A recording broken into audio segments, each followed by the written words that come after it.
Ana gel sen otur kenarda olur mu? Başka bir...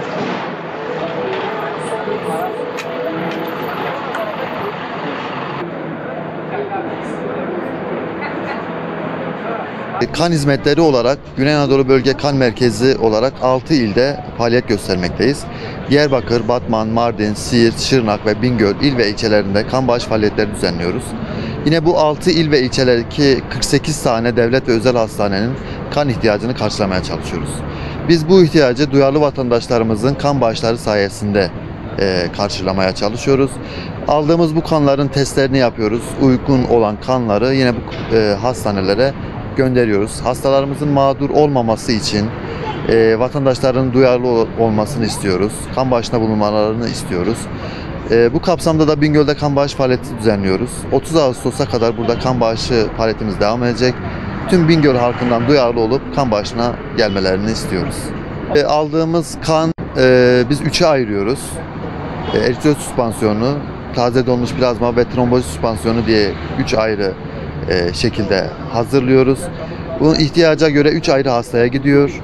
Yani bir kişi 3 kişiye can oluyor, hastalığına fayda sağlıyor. Bir de kan bağışçısına adına bir adet de fidan dikiyoruz. Kan kaynağı yalnızca insan olan bir hayati sıvı, başka bir alternatifi yok.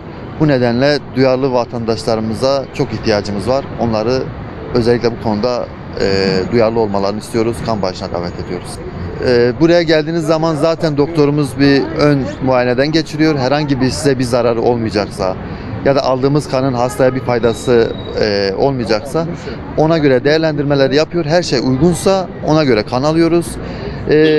Söylediğim gibi çok öyle abartılacak bir durum da değil. Hani bir ameliyat değil, bir şeyde normal bir tahlil verir gibi bir iğneyle girip kanı alıyoruz. Yani çok öyle çekinmeye gerek yok. Duyarlı olalım, kan bağışında bulunalım. Bu hastalar hepimizin hastası, yarın bizim bir yakınımız da olabilir.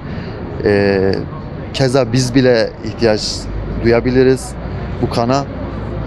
Başka bir alternatifimiz yok. Başka bir yerden bu kanı tedarik edemiyoruz. Yine biz kan vereceğiz. Yine biz hastalarımıza can olacağız. Dediğim gibi bu kan herkese lazım olabilir.